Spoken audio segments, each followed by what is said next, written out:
We will prevent them from running away, from being trafficked, from, getting involved in potentially criminal activity. Sweetser CEO Jane Van Bramer says with monetary help from the state, her company is planning to open Maine's first secure psychiatric residential treatment facility for children. She says it's filling a hole in Maine's care system since currently about 70 Maine kids are receiving this type of care out of state. These are for the kids that nothing else has worked for.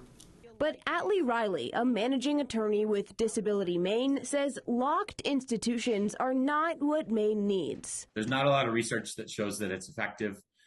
It's very disruptive to typical normal development. The plan for the 16-bed treatment facility comes in the aftermath of a settlement between the U.S. Justice Department and Maine after Disability Maine filed a complaint that the state was violating the Americans with Disabilities Act. The DOJ claimed Maine was unnecessarily separating kids from their families for treatment by putting them into facilities like Long Creek Youth Development Center. That settlement ensures that Maine brings kids closer to home for community-based treatment.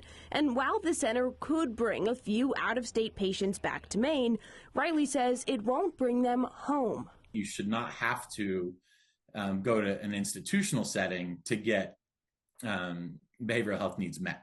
But isn't it better to have them in Maine than to have them sent, down south or across the country?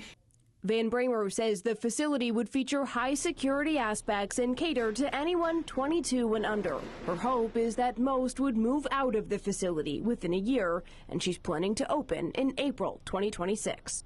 In Saco, Anna Kuhn, CBS 13 News.